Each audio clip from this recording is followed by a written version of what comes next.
I, 31 male, am a financial analyst, which means my entire life revolves around data, trends, and stability. I do not do well with unpredictable variables. I figured 5 years of living with girlfriend provided a sufficient, stable sample size to make a permanent, lifelong decision about our future. For 3 of those years, we have been sharing a really nice, spacious 2-bedroom apartment right in the center of the city. The lease was entirely in my name because her credit was absolutely terrible when we first applied. I completely overlooked that red flag at the time because I honestly believed we were building a solid life together and her financial missteps were just a thing of the past. It was a completely average Tuesday evening. I had actually just picked up a custom-made engagement ring earlier that exact afternoon.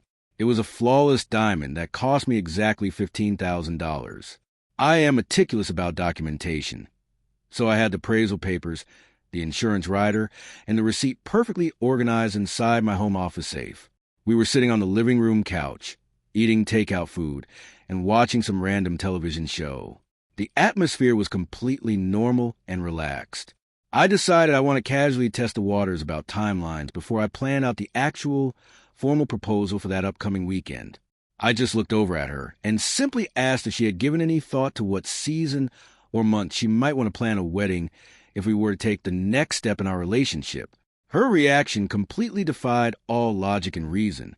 She literally dropped her fork onto her plate with a loud clatter. Her face flushed a deep, angry red. She stood up so fast that she knocked her water glass right off the coffee table and onto the expensive wool rug, and she just started screaming at the top of her lungs. "Get out! I cannot believe you would bring up marriage after 5 years. You know I am not ready for that. You are completely suffocating me right now." I just sat there on the couch, staring at the spilled water slowly soaking into the rug. I did not raise my voice or react aggressively. I just calmly asked her to take a breath and explained to me why a simple, hypothetical question about a timeline was triggering this massive level of hostility. She completely refused to talk about it. She just aggressively pointed at the front door. She told me she needed space, that I was being ridiculously controlling by bringing up a wedding, and that I needed to leave the apartment for the night, so she could just breathe without me breathing down her neck. Understood, I told her. I grabbed my coat and my work briefcase. I walked out the door and checked into a business hotel a few streets down. I spent the entire night lying awake, analyzing the situation.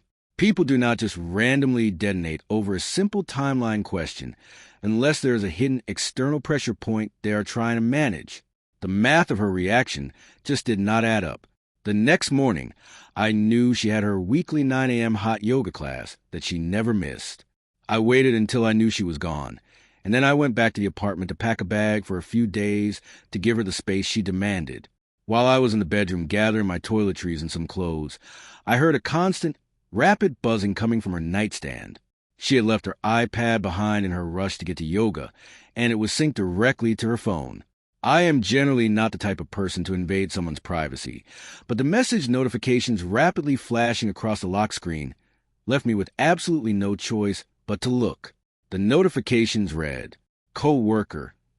Did you tell him yet? Co-worker. You promised you would end it this week, so we can start looking at places. Co-worker. I'm leaving wife. You need to drop him right now." I picked up the iPad and unlocked it. She used the exact same simple passcode for absolutely everything in her life.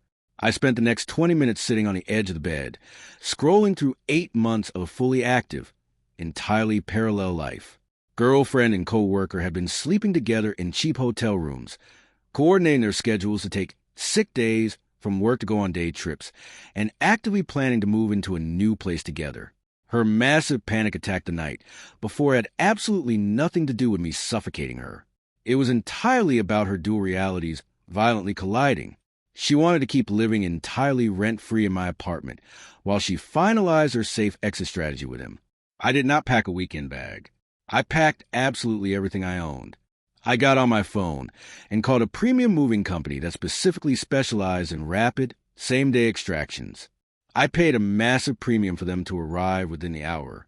By 11:30 a.m., every single piece of furniture I bought, all my electronics, and all my personal belongings were securely loaded into the back of a moving truck. Before I locked the apartment door for the final time, I went into my home office safe and took out the velvet ring box. I drove straight back to the jewelry store. I utilized their strict 30-day full refund return policy, handed the ring over, and watched as they wired the $15,000 directly back into my private, individual checking account. Then I walked back into the now completely empty apartment, placed the empty velvet ring box right in the center of the kitchen island, and left a handwritten note right beside it. The note said, "Ring returned." The $15,000 went to the landlord for my lease break penalty and to retain legal counsel for the upcoming fallout. You have 30 days to vacate this property. Good luck with coworker. Her frantic, panic phone calls started rolling in exactly at 12:15 p.m. My phone battery practically drained itself from the sheer, relentless volume of her incoming calls and text messages. She wildly alternated between aggressive, demanding entitlement, and pathetic, frantic pleading. First, she angrily claimed I completely overreacted to a moment of doubt.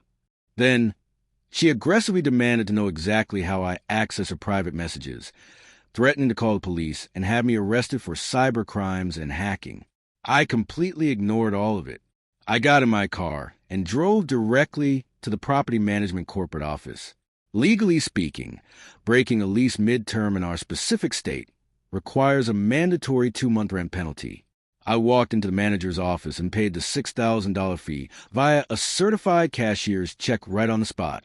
I signed a formal, legally binding surrender of premises agreement because girlfriend was not listed anywhere on the lease agreement, but had unfortunately established legal residency simply by receiving her mail there for 3 years. The landlord could not just send police to throw her out on the street that afternoon. However, since my tenancy was officially and legally terminated by the surrender document, her legal status immediately and automatically converted to an unauthorized holdover tenant. The property landlord immediately drafted a formal 30-day notice to quit, which the building superintendent physically taped to the front door of the apartment later that exact afternoon. Girlfriend realized very quickly that her comfortable financial safety net was completely gone. The text messages rapidly shifted away from anger and pivoted entirely to ridiculous financial demands. She texted, "You cannot just leave me homeless like this. You owe me relocation money. We lived together for 5 years. We were basically common law married." She texted again, "You need to transfer me that $15,000 right now. You bought that diamond for me. It is legally a gift and it is my property. I am talking to a lawyer today." I took screenshots of her demands and forwarded the text directly to my attorney. He confirmed exactly what I already knew from my own research. In our specific jurisdiction, the concept of common law marriage absolutely does not exist regardless of how long you cohabitate, and an engagement ring is legally classified as a conditional gift. The legal condition of marriage was never met, let alone even formally proposed. She had absolutely zero legal claim to the asset or the cash equivalent. When she finally realized her empty legal threats were entirely useless, she decided to enlist her family as her personal attack dogs. Her mother and sister began blowing up my phone, leaving me furious voicemails. They called me a financial abuser, a manipulative narcissist, and aggressively threatened to expose me on all social media platforms for cruelly evicting a vulnerable woman. It was abundantly clear she had fed them a massive lie, and they were entirely unaware of the 8-month affair. I sat down at my laptop and drafted a single, highly professional email to mother, sister, and girlfriend. I attached 12 crystal-clear screenshots of her worst conversations with co-worker, specifically choosing the ones meticulously detailing their hotel encounters and their greedy plans to continue using my apartment as a free storage unit until they secured their own joint lease. My message was extremely brief. Subject: context regarding the termination of the relationship. Message: please review the attached documentation. Do not ever contact me again. Her family went completely dead silent. I never received a single reply from them. But girlfriend was now backed entirely into a corner, and highly entitled people absolutely do not surrender gracefully when their comfort and reputation are suddenly threatened. Since she lost her family support, she decided to actively go after my career. 3 days later, I was abruptly pulled into a serious, closed-door meeting with my company's human resources director. Girlfriend had called the anonymous corporate ethics hotline. She fabricated a massive story, claiming I had physically stolen her personal property, was engaging in severe and ongoing harassment, and had illegally used proprietary company software, a hack, into her personal Apple devices. I sat completely calmly in the glass-walled HR office. Because of my analytical nature, I had entirely anticipated a retaliatory move like this. I opened my briefcase and handed the HR director a neatly organized, printed timeline of events. I provided the official jewelry store receipt for the ring, the return and refund receipt, the legally executed lease termination agreement, and a pristine copy of the cease and desist letter my attorney had just finalized regarding her continuous harassment. I clearly explained that she was a disgruntled ex-partner actively attempting workplace retaliation after I discovered her long-term infidelity. The HR director carefully looked at the immaculate, undeniable documentation, closed the investigation file right in front of me, and sincerely apologized for the ridiculous interruption to my workday. The internal investigation was officially closed within an hour. Girlfriend's pathetic attempt to destroy my professional livelihood completely failed because she arrogantly assumed her fake tears would somehow outweigh objective, verifiable documentation. She was rapidly running out of options, but the clock was ticking, and she still had roughly 3 weeks left in the apartment before the notice expired.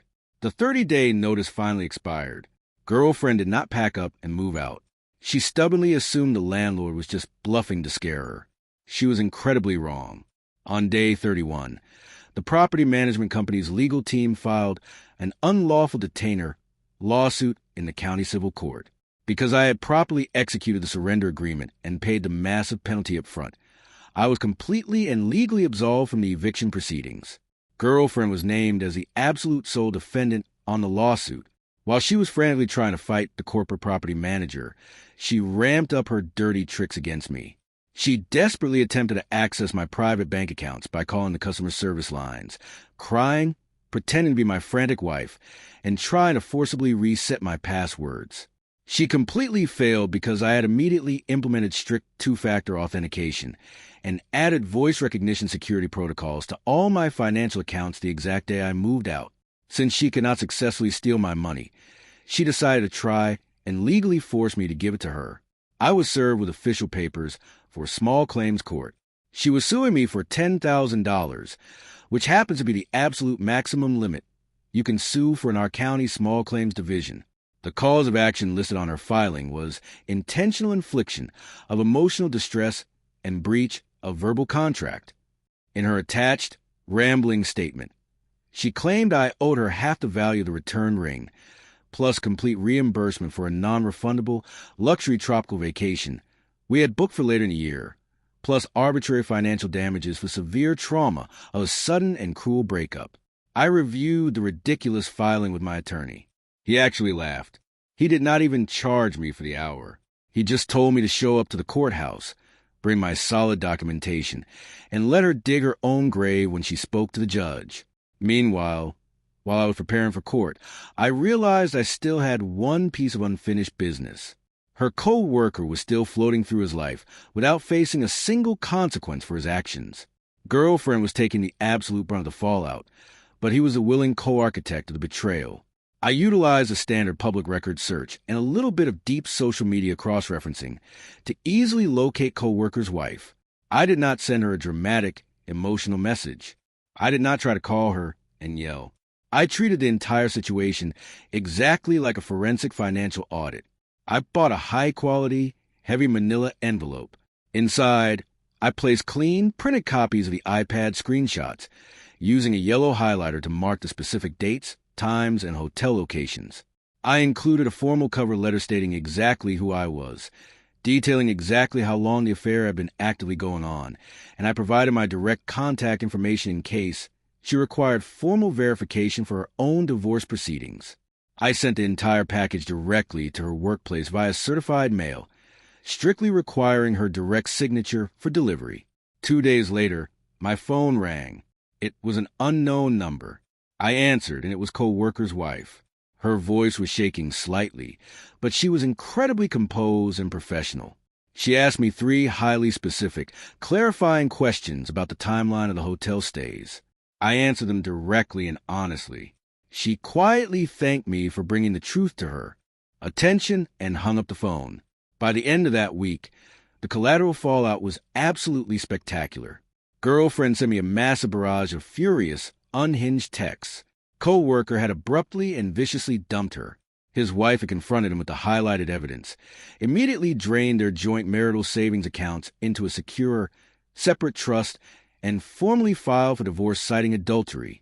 In their specific state, documented adultery heavily impacts the division of marital assets and spousal support.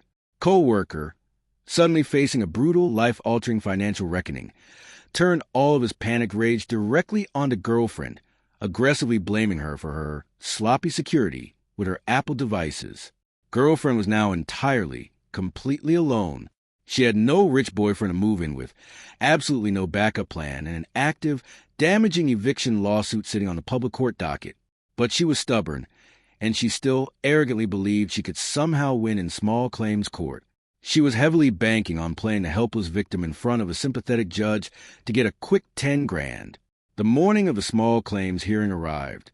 I walked into the courthouse wearing a perfectly tailored suit, carrying a single, neatly tabbed binder of evidence. Girlfriend arrived looking completely disheveled and exhausted, carrying a chaotic, disorganized stack of loose papers and printed text messages. When our case was finally called, we stood together before the judge. Girlfriend immediately launched into a highly theatrical, tearful monologue about how I cruelly abandoned her, stole her precious ring, and systematically ruined her entire life.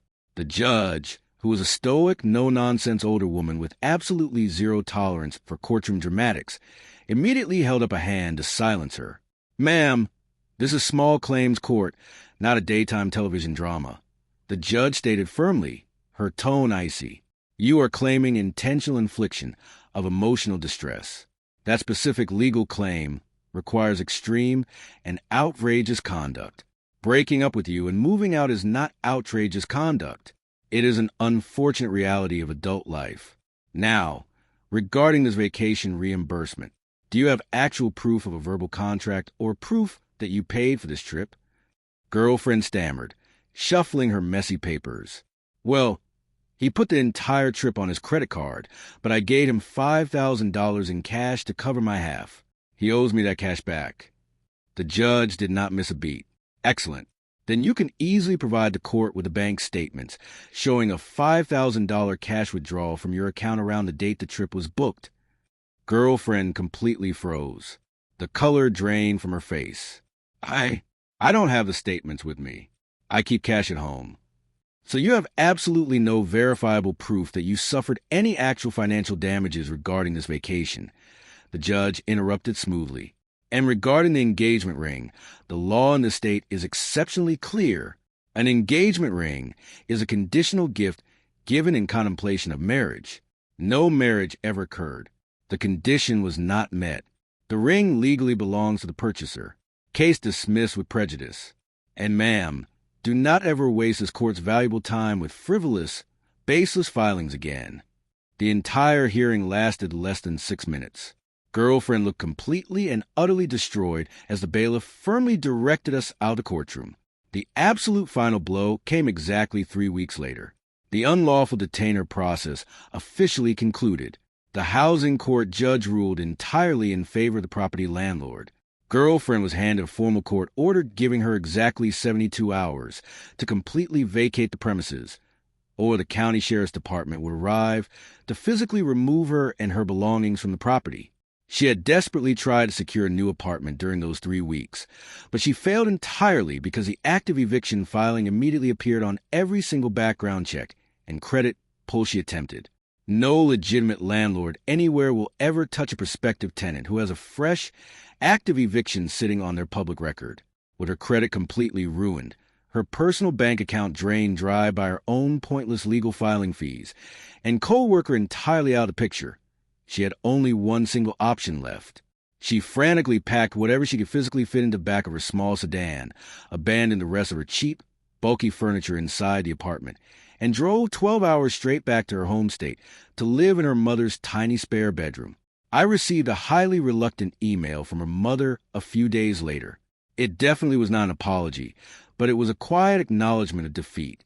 She asked if I would be willing to go to the apartment, pack up the rest of girlfriend's abandoned belongings, and ship them to her at my own expense.